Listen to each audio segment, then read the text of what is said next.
All right, everybody, welcome to episode 201 of the SEO Vault. Today, we've got a pretty exciting show for you guys. We've got Roger Bryan here. He's going to give us a whole lot of insights regarding his journey across marketing, his success in marketing, and then a little bit into what he does now with finance. So thank you for everybody that's joining us today. Remember to check us out on YouTube. We also have the SEO Vault website, both of which you can visit to check our backlog of videos. So we put this out every week, and we're bringing in different guests to try to give you some valuable insights every time. We really appreciate any feedback you give us, whether it's in the comments section or anywhere else. But also remember to like and share this if you do enjoy it, especially with anybody in the SEO industry.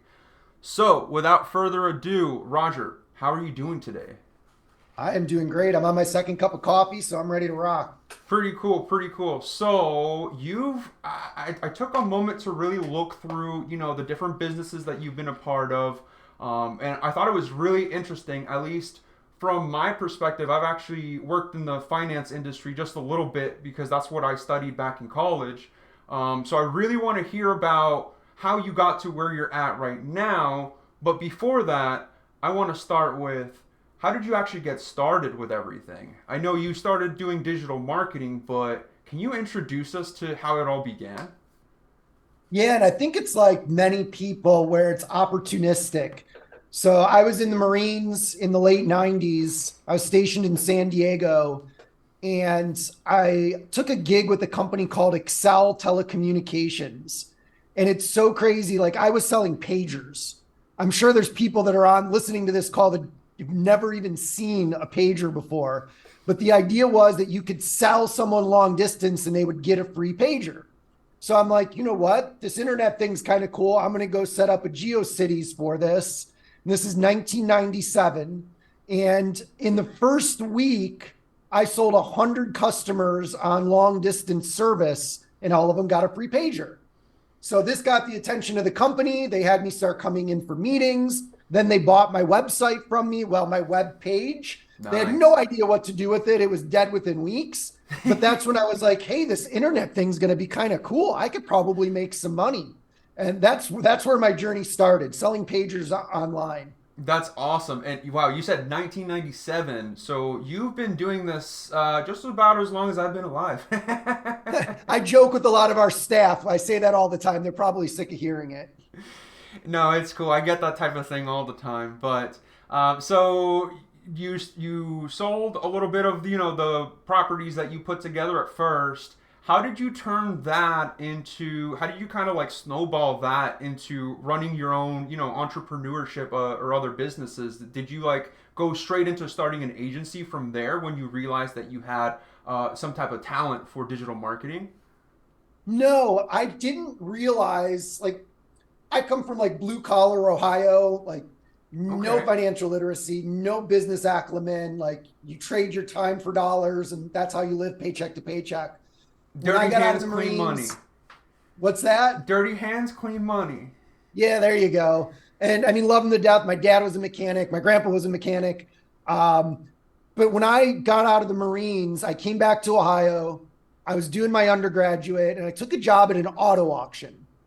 And I started out as just like an inventory manager. And then I went into sales, became the sales manager. And within 2 years, I was the general manager of the auction company. This is 2001, 2002. And I helped them start an online auction for cars. So now, Nice. 2002, 2003, we're now selling cars online, mostly through eBay and through a platform called VB2, which is by a company called Copart. Um, and I started doing deals with nonprofit organizations to bring their cars to the auction to be sold online because we were getting more money for them than the auctions were On their live. own, right? Yep. And that Wow. got the attention of the largest public auto auction company in the country based in Washington, D.C. They spent 2 years recruiting me. And finally, in 2005, I moved to D.C. I started working with them, got all of their auction facilities set up.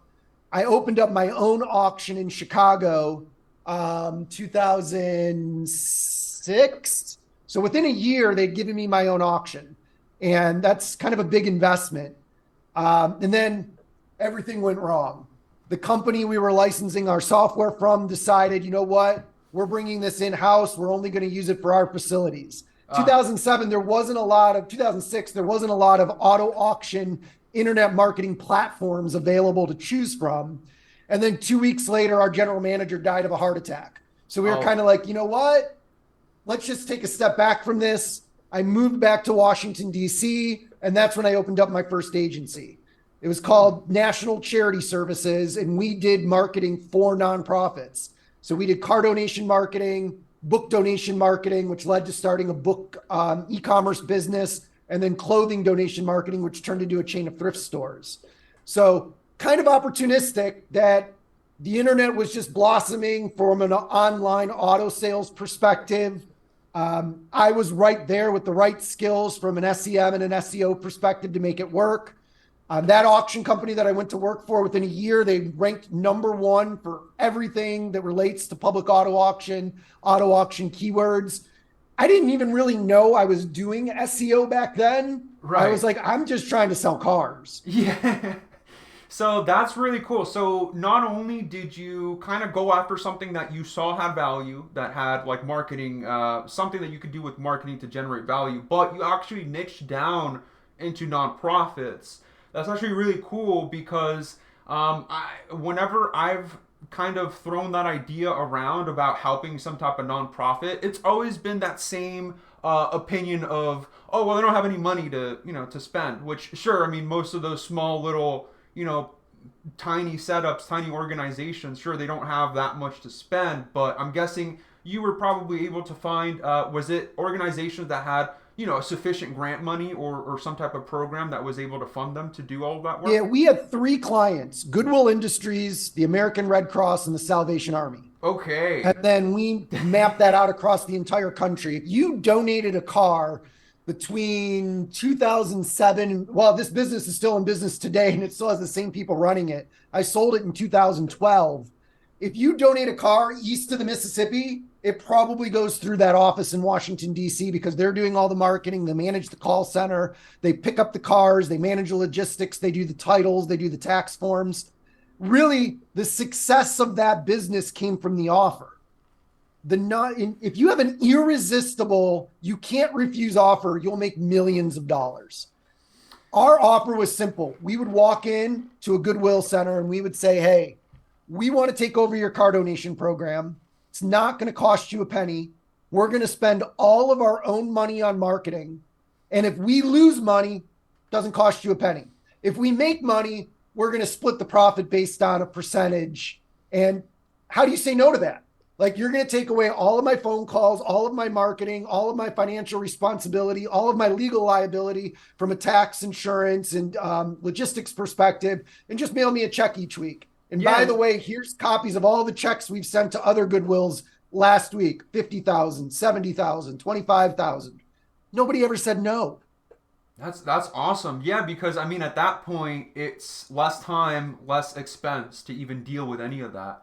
So Yeah, that's when I really sold the cool. company in 2012, I had 8 websites on the first page of Google for Goodwill car donations. You couldn't donate a car to Goodwill anywhere without it going through me. Yeah, that's pretty sweet. So, okay, so that led you to open up, your own digital marketing agency. And now, I guess back then SEO was entirely different. Everything is nice and fresh. Like you said, maybe not even a lot of people called it SEO. How did it end up turning into, or did it end up turning into an SEO service that you offered, or was that always just kind of something that you always used as like one of your, tricks up your sleeve type of thing? Yeah, and it's the same thing with sales today. One of the reasons that SEO agencies may struggle is because they're selling SEO. Hmm. Most people don't buy SEO. They're buying the end result of whatever marketing strategy you're going to implement. Right. So we sold car donation programs. Did the term SEO ever come up in our sales? Hell no. Why would I want to explain a strategy when all they want to know is how are you going to get me money? And that's still the same thing today in 2023, that if you're trying to sell SEO services, you're probably giving up 80% of the business that you could get. figure out what the client needs. If it's a dental office, they want more dental appointments. If it's a law firm, they want more law appointments. They don't care if it's SEO, SEM, SMM, whatever fucking it needs to be. Just deliver the end result and you win. Right. Wow. Yeah. And it's like, the more the merrier at the end of the day, especially when it's a big company. It's like, yeah, they don't care. They don't want the SEO. They might want like everything together, ads, everything. And they don't want the headache, I guess, especially the niche that you end up finding where you were really able to facilitate the whole thing for them. So that's sweet. And that's definitely very inspiring, I think, especially for the people that watch our show.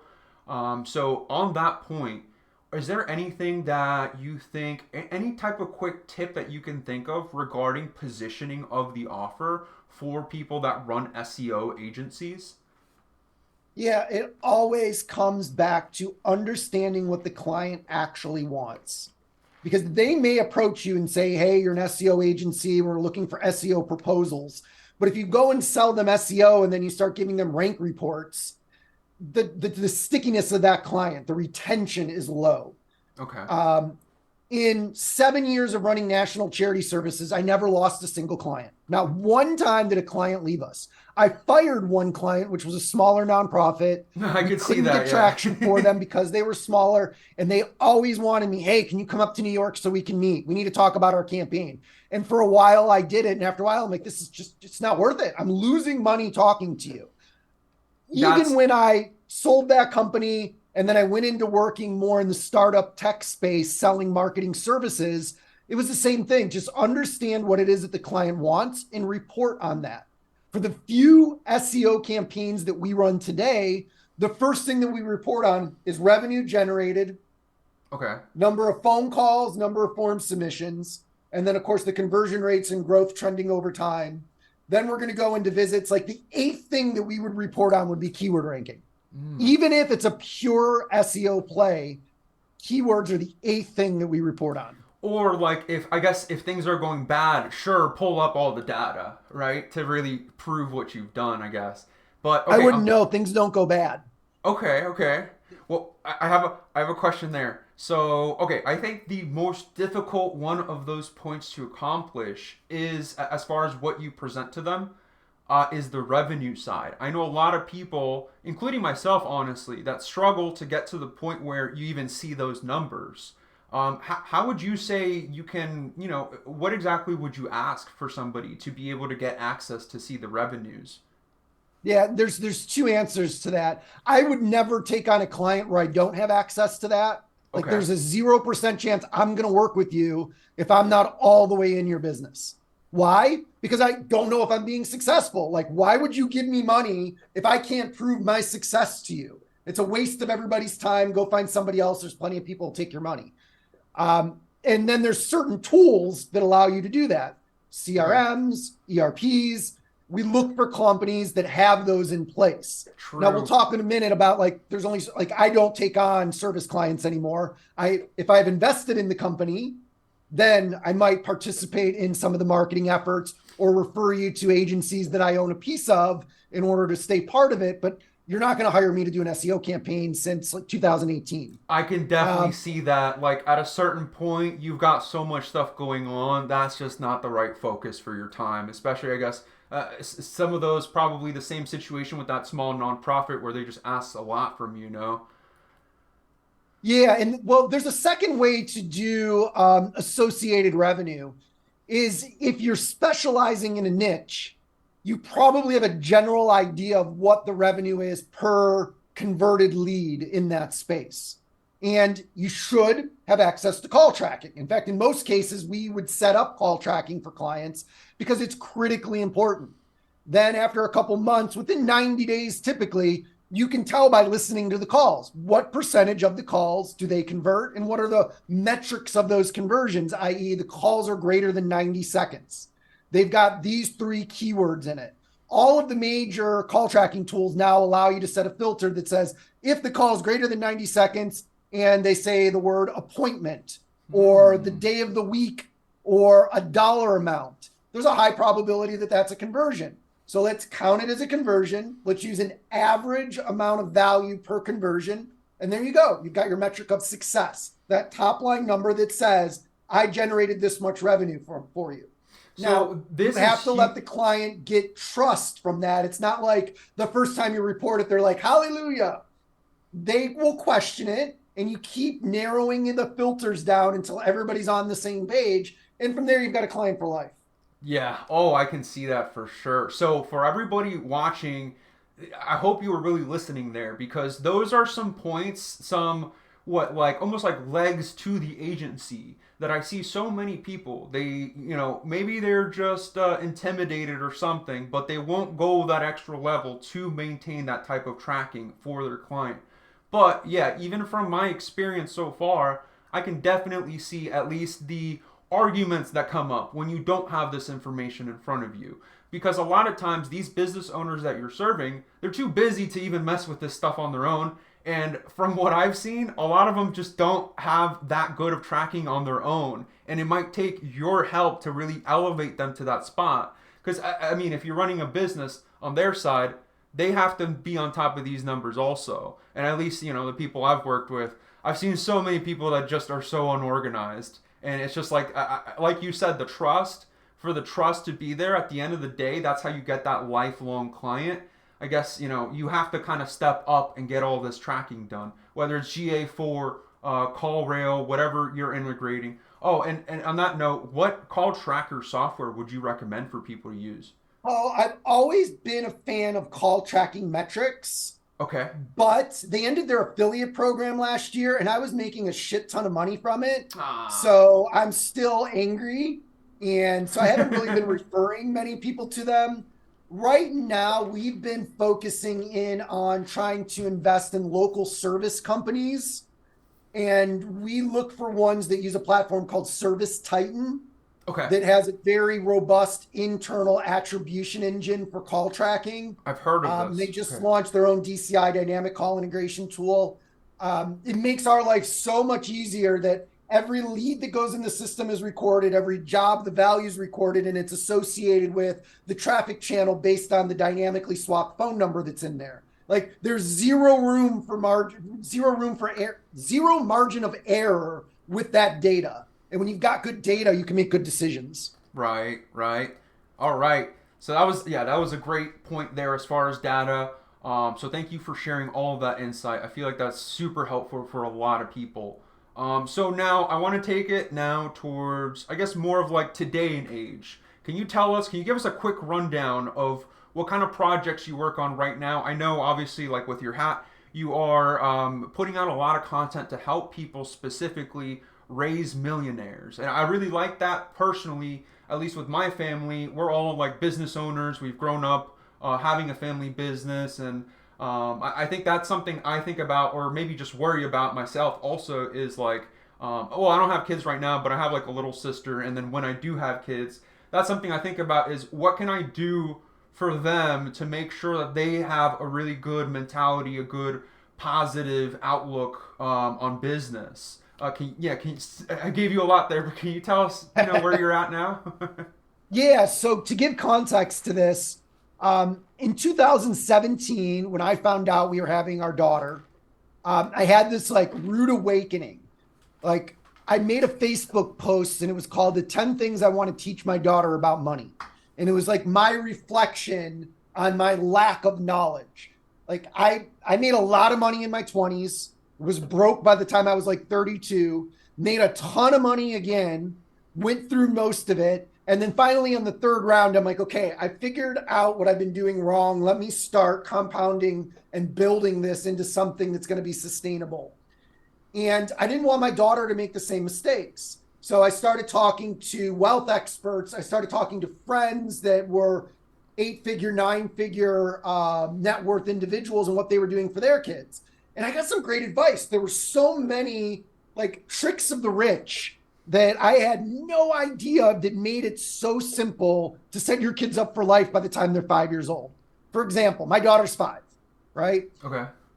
If we never put another dollar aside for her, she'll retire with $10 million. So that's about $400,000 a year in free cash flow. Her college is paid for. Her first house is paid for. Her first car is paid for. Her wedding and honeymoon are paid for. And there's another account set up with money in it that's growing. If she ever wants to start a business, buy rental properties. She's 5 years old. Now, you would think that means that we had to put a ton of money aside. That's not actually the case. The earlier you do it, the more time that money has to compound. So like her college, we are going to pay a quarter of the cost because we started planning for it early.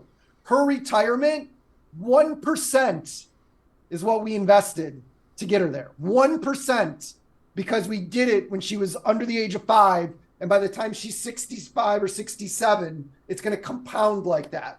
Warren Buffett would be proud. And we put all of those secrets together into this book. Give your kids financial freedom. And I'll drop you a link. Anybody watching this can get it absolutely free, no strings attached. There's not going to be shipping and handling. You can get the digital course version. We've uploaded it to a training platform with videos, with resources and calculators. Everybody on this call get it absolutely for free. That's awesome. Thank you for that. Yeah, so time value of money. I know, at least me coming from the finance background, I've studied it, but like you said, so many people just don't think about it, or maybe think it's, oh, that's just for rich people. And they don't realize how easy, I guess, it is to really compound your money. So the rich get rich by knowing that. So, I mean, they say it all. Warren Buffett's been preaching it for 70, 80 years. And it's a matter of whether or not you're listening. Like, it's not that hard, because this becomes generational wealth. If my daughter ends up with $10 million in a Roth IRA, she can pass that on. Right? It can roll over depending upon the rules that change, because people have been saying for 20 years that they're going to change the rules of the Roth IRA from a passing on perspective. But man, that's generational wealth there now. And if you let it compound another 65 years, it becomes like $300 million. Oh yeah, and what was I gonna say? Oh, here. So let me bring it back to now a financial standpoint, especially before we move on and talk about other stuff. I see you've got Bloomberg, you've got Fox Business up there, you got CNBC. What do you have anything you'd like to share regarding the finance industry? Is there anything you're particularly looking at, whether it's some type of a security or some type of a fund that you think is a great use that people should look into? Not giving a specific advice, but just sharing your opinion of what you're looking at. Yeah, so I'm typically looking for macro market indicators more so than anything else. I'm a startup investor and have been since 2018. I launched a fund called Block Capital, blockcapital.com.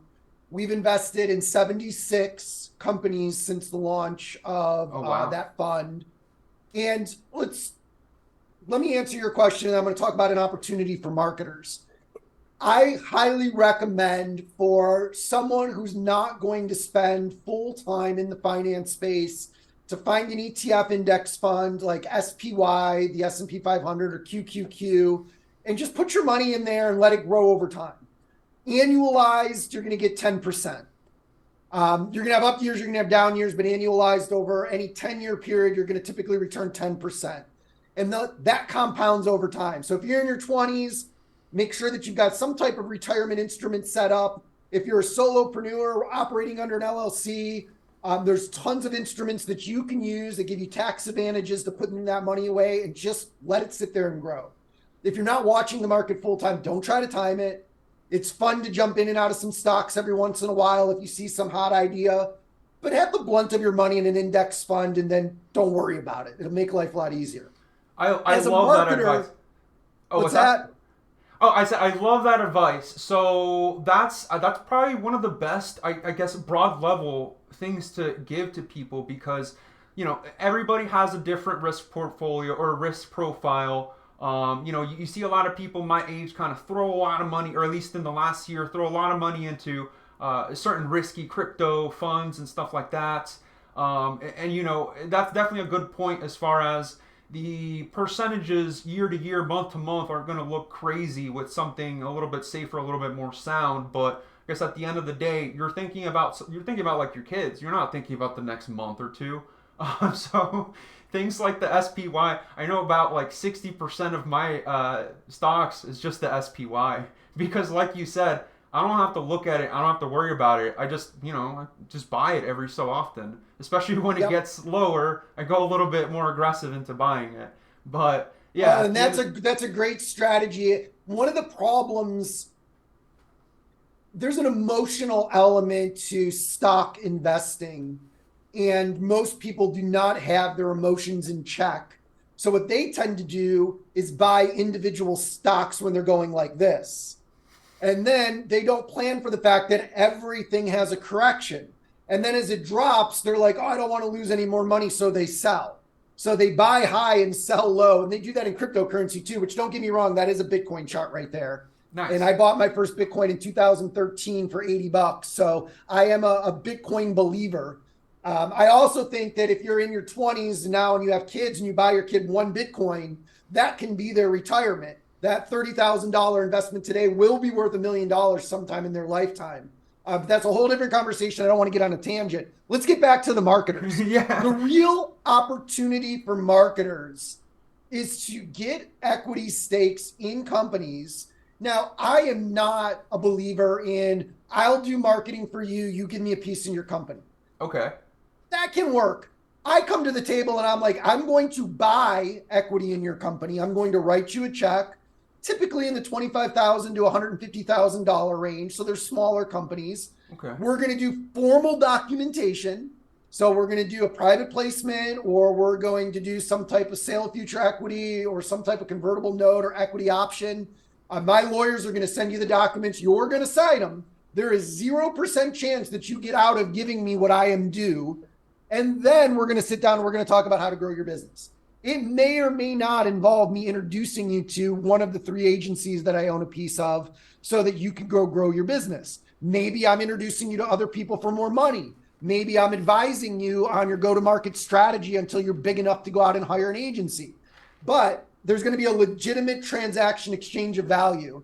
I had a call, what is today? Friday, Yeah. Wednesday, with a guy that I'd worked with on another project. And this has happened to me too.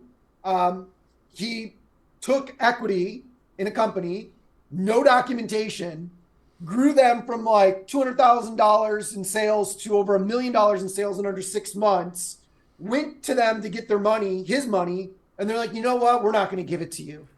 Like, we can't Yeah. give you that much money. It's too much. It's his fault. It is. It is. I've been burned like that once, not to the same degree. It was a tiny business that me and my buddy started, but I've been burned the same way, and that's a great piece of advice for a lot of people, especially everybody new, because yes, it doesn't matter how much you trust them. It doesn't matter how exciting it is to know that you're definitely gonna make money together. Because I guess people can change, or you just don't know somebody's true Well, colors, you I don't guess. know them. I mean, and I am not immune to this. We launched an agency in 2021 that was backed by 3 different VC funds. We had huge investments. We came out of the gate swinging and we're at $1 million run rate within 90 days. We were pushing close to $300,000 a month in revenue by 6 months. And then that same month, my partner steals $240,000 from the business and then keeps talking about for like 5 months, I'm going to give it back. I'm going to put this much in. We're going to do this. We're going to do that. And the whole time, like, I'm just struggling to keep the thing afloat, trying to figure out how to pay people, coming out of pocket to pay people. And then it finally imploded. And I've got all these investors coming to me saying, what happened? You were doing so good. And at first, I'm like, I don't want to throw this guy under the bus. I think he's going to give the money back. And finally, I had to. It was a mess, and I had everything in writing. Still doesn't matter. Like, it still happens. Wow. So choose who you work with wisely. Yeah, choose the good partner and use a business lawyer, right? Yep. All right. So that's thank you so much for sharing all of that stuff. Was there anything else regarding like marketing and investing like that into new ventures that you wanted to touch upon before we move away from the subject? You're going to find those types of deals by networking. Okay. You're not usually going to find them through marketing efforts. So, like, if you want to buy a piece of a precast concrete company, go to a precast concrete show, pay the money to set up a booth, and talk to people while they're there, and understand that it's probably going to take a year to do a good deal. So, Oh you might yeah. have to come back the next year and show them that, like, hey, I still exist. And you can be selling marketing services, don't get me wrong, but be looking for that opportunity to do more. That's true. I love I that. think So yeah, I thinking of the think that that's the long-term best aspect advice of I it. can give on that. Because if you find somebody online and you don't have that personal relationship with them, you're more likely to get screwed. Yeah, yeah, I like that. I like that thought. If they just come to you, so quickly, I guess it's almost like a getting into a relationship, right? You can't go straight in like that. If it's somebody, you don't ask a girl to marry her the first day you see her. But Yep. all right, so thank you for that. So let's pivot a little bit. We can come right back really quick to a few things about your branding, but let's talk about Web 20 for just a little bit. So for everybody following Web 20 Ranker, of course, we have lots of things going on regarding content. And this past week, Mark has put in a bunch of effort. He's gone through tons and tons of research. So we've been working across looking at past successes throughout the few 3 years or so, and Mark has also been incorporating that into a new pricing model. So if anybody is needing help for pricing, as far as I've got these services, or like if you're just an SEO company and you're seeing the different types of campaigns that we run, and you're trying to understand the pricing behind that and how you can generate your margin, this is going to be an excellent tool for you to quickly put together proposals where your projections on how much it's going to cost you is not going to end up screwing you. So you're definitely going to want to check that out. Again, Mark put this together, so we'll drop the link in the description of this video for anybody that wants to start using that now. And I Other want to than drop that, something on that too. That sure. just so everybody that knows on here, I am a Web 20 client. And just yesterday, I had to pull it up on Telegram. We ordered some authority link boosting. We ordered some custom signal building services for one of the companies that we're invested in through the agency that we work with. So I am a true believer in their services. And I think I've been using them. God, I don't even, it's got to be 6 or 7 years since I first placed my first order. And it might even have been longer. I don't even know. So I'm a user. You're a real SEO vet. That's because I've been buying from Web 20 for about 4 years. So you've been here, you've been around, you've noticed everything. So yeah, thank you for that. And if you have any questions, by the way, on that campaign, definitely feel free to ask me, because I definitely help a lot of people that are putting orders through and just want to make sure they're getting the best success. So also, if anybody else is interested in getting help from us, we do have the campaign recommendations on our website for you to get that type of assistance from our team. So check that out. Also, we have, let me take a look here. So that's the latest update for the Web 20 Ranker website. Okay, so let's move over to the typical thing that we always talk about on this show, just the SEO news. Before I click through some of these articles, is there anything, Roger, that you have come across in the last few weeks that is worthy of something that you wanted to talk about? Yeah, you know what? And I'll be totally honest. I am not living SEO day to day. Okay. So we've got an agency in Philadelphia that handles everything. And I do a weekly call with them just to go over progress. And a lot of it's spent on reporting and data analysis, just making sure that they're able to report on revenue and getting the right tracking in place. But we did a competitive analysis on an $8 million a year HVAC company in Las Vegas. And what we found is three of the top five companies in that market were using the GMB websites. And that blew me away. I had never seen, I mean, these are $38 to $41 cost per click keywords that we're trying to rank for, hyper competitive. And these damn websites kept coming up. And I'm like, what the F is going on? I'm like, is that a Google My Business website? I didn't even know people still used We those. still use them, so they're actually it's really hidden now. So if you want to get to it, first you got to open up a listing, go dig through the settings, click to edit the website field, and then it pops up a little button that says, hey, do you want to make a Google business website?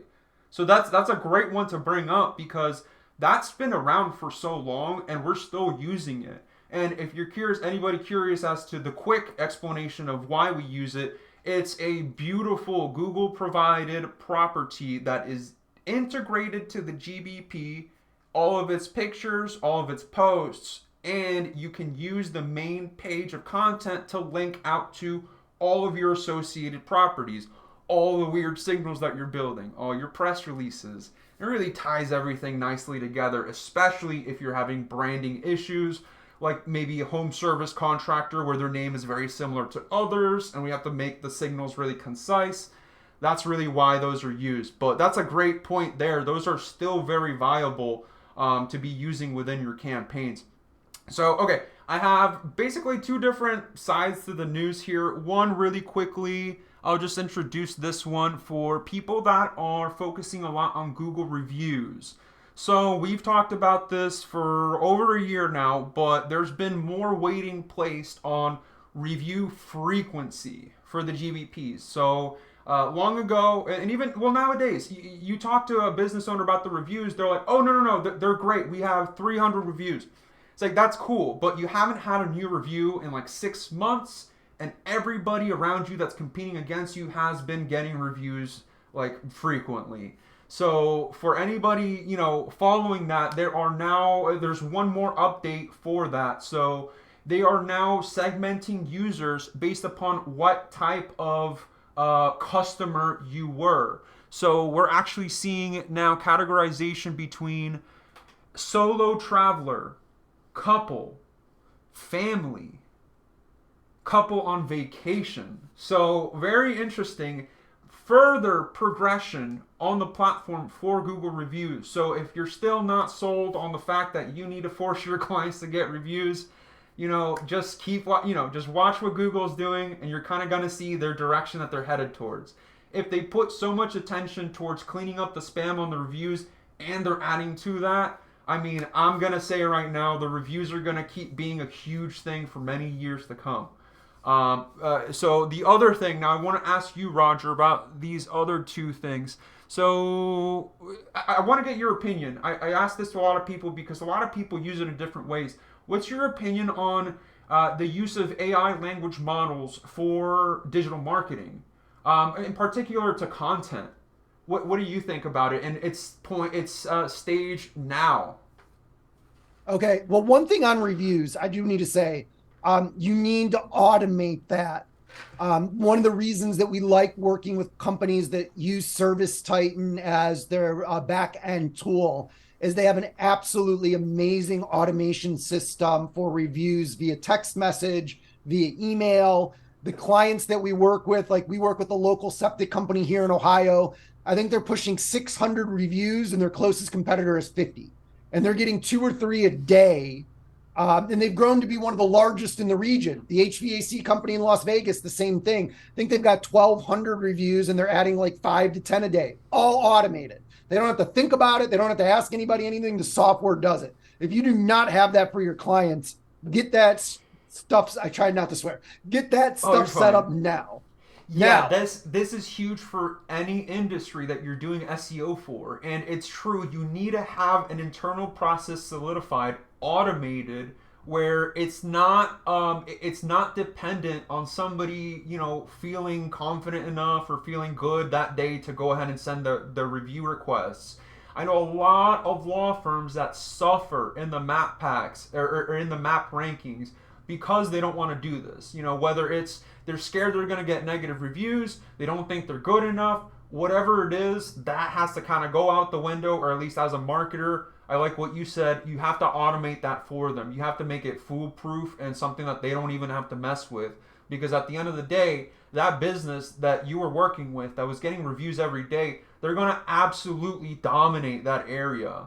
As far as authority signals, like reviews. Yeah, again, don't take clients that won't do this stuff. Like, you're making your life harder by taking clients that don't share revenue data, don't automate reviews, don't use call tracking. Like, just tell them to pound dirt and go find a client that actually cares about being successful. That's a great point. I even me at where I'm at, I don't take on law firm clients if I see that they don't have reviews.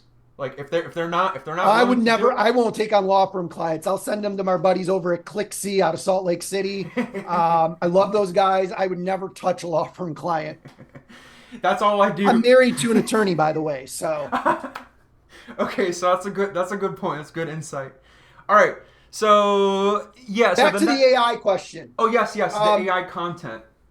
I use AI every single day. Okay. Absolutely 100%.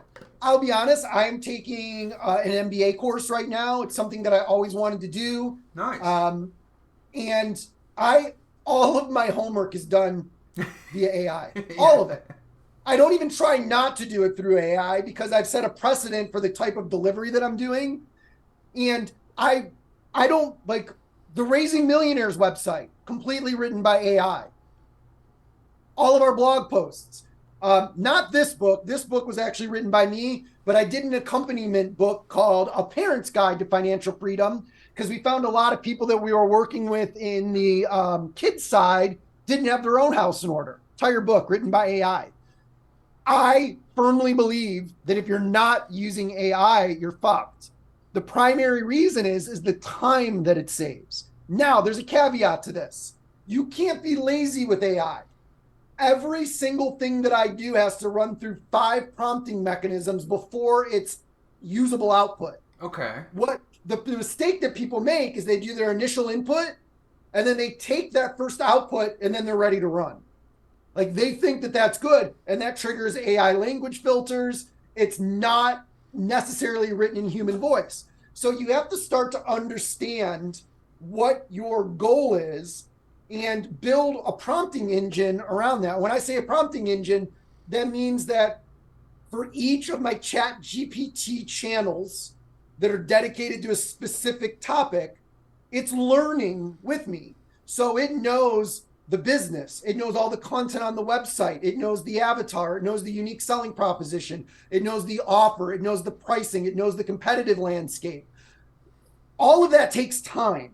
Now it can do a lot of it for you, but of course it doesn't read websites. So you got to copy and paste a bunch of data in there and get it to learn. Then when you go in and ask it to do something, you are 95% ahead of everybody else that's Yeah. using AI because they're failing to build the recognition engine before they look for output. I love that. Then The once you have recognition output, engine. you have to read it and understand that it doesn't say the word you. Like you have to tell it to write from the perspective of an individual. You have to teach it to do that, and it learns pretty quick. You go in, you tell it what words to use, what words not to use, the perspective to write for. I am famous for then taking it and asking it to summarize its point into a single paragraph, and then telling it to take what it wrote against the summary and simplify the whole post. Then I'll go back and I'll ask it again to write from a specific perspective. I'll read it, and then I'll ask it to put in certain keywords, strategies, or concepts. So like this week, I had to read like 400 pages for my SBA class. Do you think I read them? Fuck no. Summarize. Did you summarize I it? didn't even summarize them. I copied and pasted all the information in, entered in my homework, entered in the questions, took the output, let it write long form, asked it to summarize it, expanded it and summarized it again. Then I went back through, highlighted key concepts, and I'm like, add this concept and this concept. And the output, like I get perfects on everything. It's ridiculous. Yeah, and honestly, some people might feel weird of hearing such a thing, especially because, traditionally you just had to do everything so manually. But I would argue and say, doing it that way, you still learn plenty because you're still having to, like you said, provide it the right information and still put up prompts that kind of guide it through the process. So it doesn't just give you something random. It uses the info that you're supposed to use, like, what you were supposed to put in your brain, you're just putting it into that language model. So I really like Yeah, and that. it's amazing once trained. Like I went in and I asked it, give me 30 video topics this month for the Raising Millionaires program. Here they go. 25 of them were brilliant. All right. I'm like, okay, write me a 5 email sequence for someone who abandoned cart on this specific project. Boom, there they are. Now, are they 100% copy paste user ready? No, I might go back through and talk about like, write from this perspective, use these words. I want this trigger. Give me 5 options for calls to action. it can do absolutely amazing things.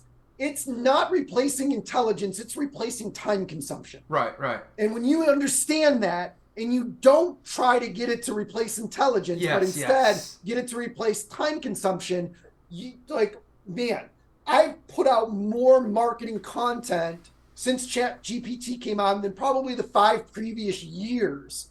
And it's my life is so much easier. And my open rates 50-60% on those emails. My click-through rates 20%. So it's not like I'm doing this and it's dying. Like the Right, right. consumption is working. It's working. The data says it's working.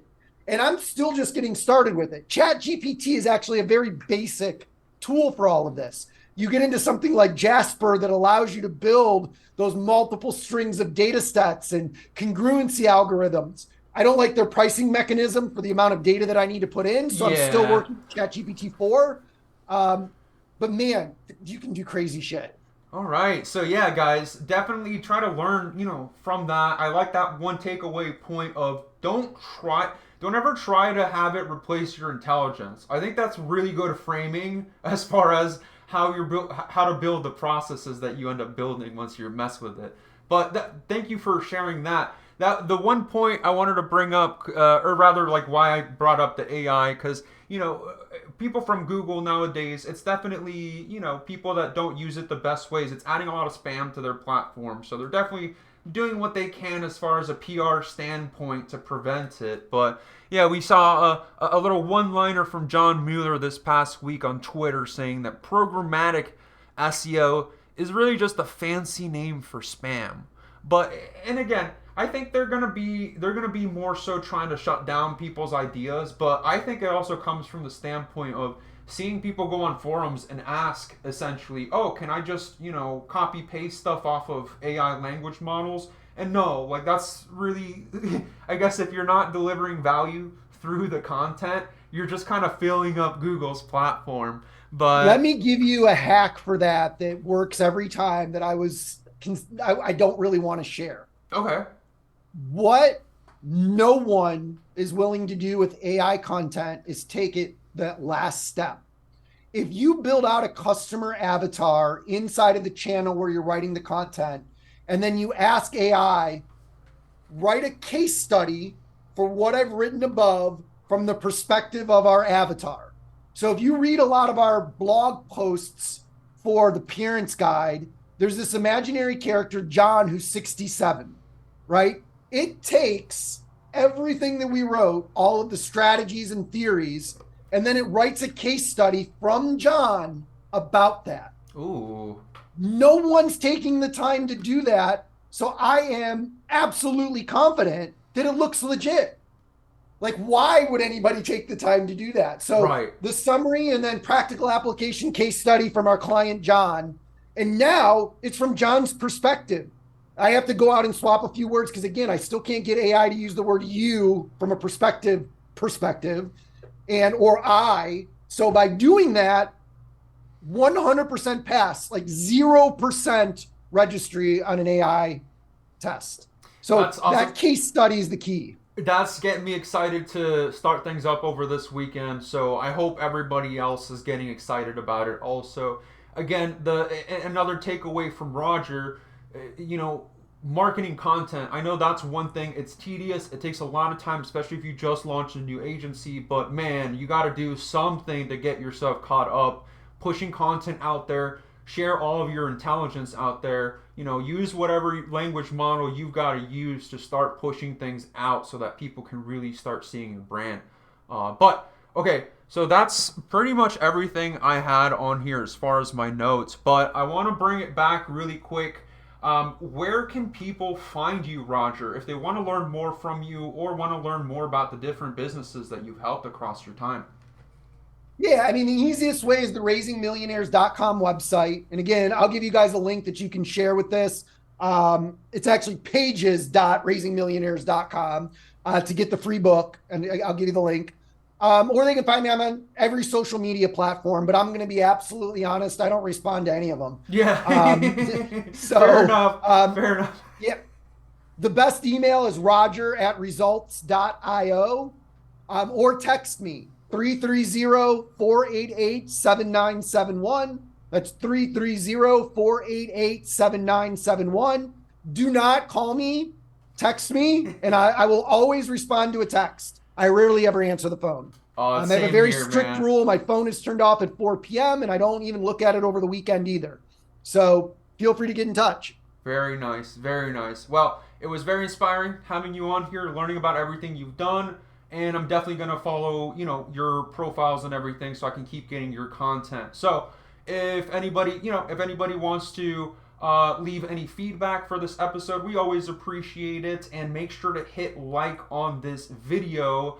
Go ahead and subscribe to the YouTube channel if you haven't already, and remember, we always put out blog posts every week on Web20 Ranker. So, thank you again, Roger, and I'll see everybody next week. Thanks for having me.